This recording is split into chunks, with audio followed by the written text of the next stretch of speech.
नमस्ते बाल दोस्तों, होम लर्निंग में आप सबका स्वागत करती हूँ। पिछले एपिसोड में हमने इकाई 8 दोहा अष्टक में कबीर जी और तुलसीदास जी के दोहे पढ़े। आपने अच्छे से गाए, समझे, उसका आस्वाद लिया होगा।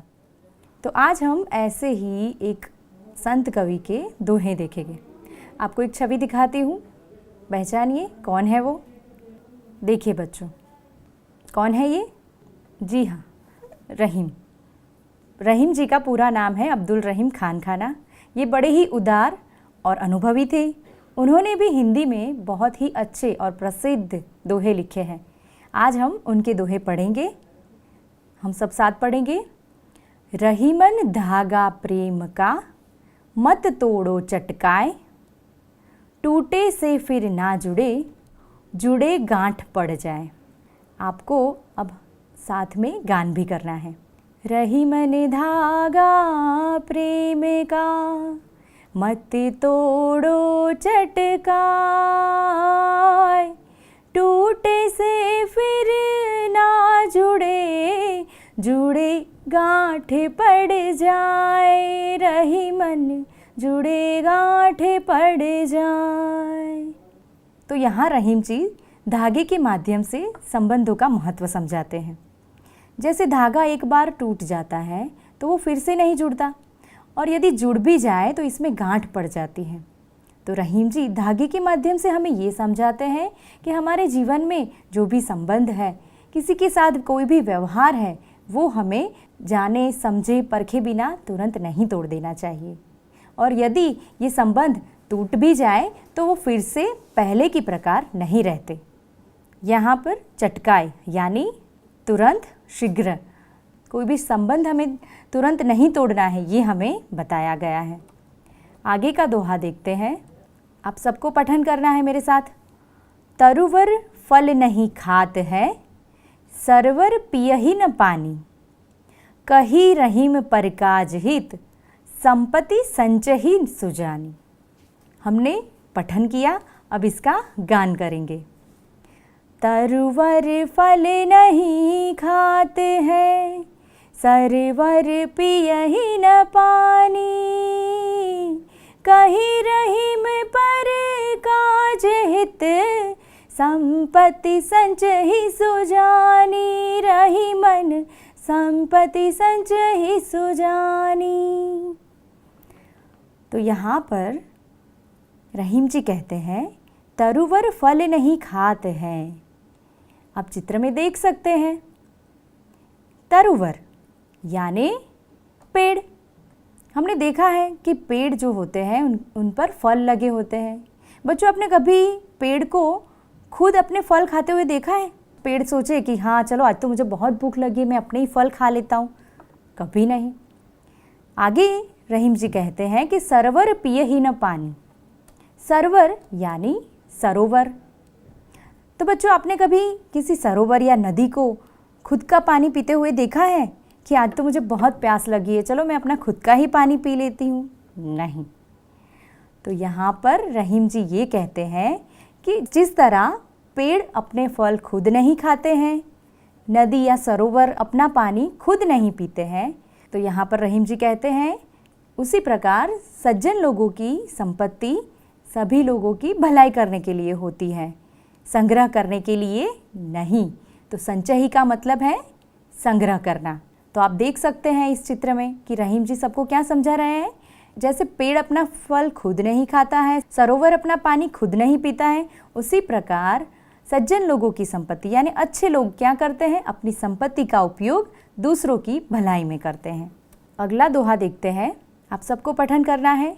रहीमन देखी बड़ेन को, लघु न दीजिए डारी, जहाँ काम आवे सुई, कहाँ करे तलवारी। तो यहाँ पर अब हम गान करेंगे। रहीमन देखी बड़ेन को, लघु न दीजिए डारी, जहाँ काम आवे सुई, कहाँ करे तलवारी। रहीमन कहाँ करे तलवारी। तो यहाँ पर रहीम जी कहते हैं कि देखी बड़ेन को लघु न दीजिए डारी। बड़े लोगों को देखकर छोटे लोगों की उपेक्षा नहीं करनी चाहिए। जहाँ काम आवे सुई, कहाँ करे तलवारी। जहाँ सुई का उपयोग करना है तो वहाँ तलवार लेकर हम क्या करेंगे। आपने देखा है कि यदि हमें कोई सिलाई काम करना है तो हम किसका उपयोग करेंगे, सुई का। और अगर हम ये समझे कि सुई का क्या काम है, लेकिन आप सोचिए कि यदि हमारे पास तलवार है तो क्या सुई की जगह हम तलवार का उपयोग कर सकेंगे? बिल्कुल नहीं। तो यहाँ पर रहीम जी ये समझाते हैं कि सुई का उपयोग सुई के स्थान पर योग्य है, और जहाँ पर युद्ध का मैदान है वहाँ किसकी ज़रूरत पड़ती है, तलवार की। हमने यहाँ पर कबीर जी, तुलसीदास जी और रहीम जी के दोहे देखे। तो अब हम अभ्यास और स्वाध्याय की प्रश्नोत्तरी देखेंगे। अभ्यास में जो पहला प्रश्न है, उन प्रश्नों के उत्तर अपनी हिंदी की कॉपी में आपको लिखने हैं। अब हम दूसरे प्रश्न की बात करते हैं। प्रश्न 2, नीचे दिए गए शब्दों में विलोम शब्दों के सही जोड़े बनाइए और उदाहरण के अनुसार वाक्य में प्रयोग कीजिए। तो यहाँ पर शब्द दिए गए हैं आदर, स्वकाज, बुरा, परकाज, प्रेम, नज़दीक, नफ़रत, मृत, अच्छा, अनादर, जीवित, छोटा, दूर, बड़ा, असत्य और सत्य। तो यहाँ पर ये कहा गया है कि जो शब्द दिए गए हैं उनमें हमें विलोम शब्द की जोड़ बनानी है। तो आपको यहाँ पर जो शब्द हैं उनमें से ढूंढना है कि कौन सी जोड़ कहाँ पर बनेगी। यहाँ पर एक उदाहरण भी दिया गया है। उदाहरण देखते हैं। सत्य, गांधी जी सत्य बोलते थे। जो भी जोड़ आप बनाते हैं उसका वाक्य प्रयोग भी आपको करना है। सत्य, गांधी जी सत्य बोलते थे, तो उसका विलोम शब्द क्या होगा, बताइए ज़रा। हाँ, उसका विलोम शब्द है असत्य। अब उसका हम वाक्य प्रयोग करें, हमें असत्य नहीं बोलना चाहिए। तो अब हम विलोम शब्द की जोड़ बनाएंगे और उनका वाक्य में कैसा प्रभाव रहता है यह देखेंगे। तो आपको देखना है कि विलोम शब्द और उनका वाक्य में कैसे प्रयोग करते हैं। जैसे ये जोड़ बन रही है आदर, तो उसका विलोम शब्द है अनादर। हाँ, अब इसका वाक्य प्रयोग करें। तो जैसे कि मैंने यहाँ पर एक वाक्य रखा है, हमें बड़ों का आदर करना चाहिए। अनादर, तो अब उसका एक वाक्य बनाते हैं, हमें बड़ों का अनादर नहीं करना चाहिए। बहुत बढ़िया। और कौन सी जोड़ बनती है, स्वकाज। तो उसका विलोम शब्द आपने ढूंढ लिया। अरे वाह, चलो। तो उसका विलोम शब्द है परकाज। तो उसका क्या वाक्य बनेगा, स्वकाज, यानी कि अपने लिए कोई काम करते हैं तब वो स्वकाज कहलाता है, और परकाज यानी कि दूसरों के लिए जब आप कोई काम करते हैं तब परकाज। वाक्य देखते हैं। गांधी जी स्वकाज के हिमायती थे। अपना काम खुद करना चाहिए, ये वो हमें अच्छे से समझाते हैं।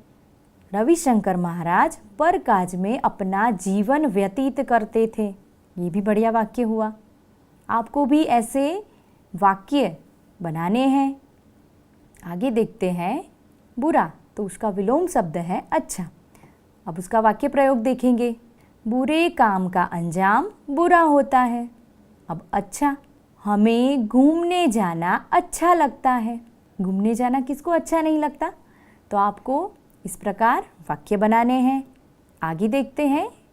और एक शब्द है प्रेम, उसका विलोम शब्द है नफ़रत। तो अब उसका क्या वाक्य बनाएंगे आप।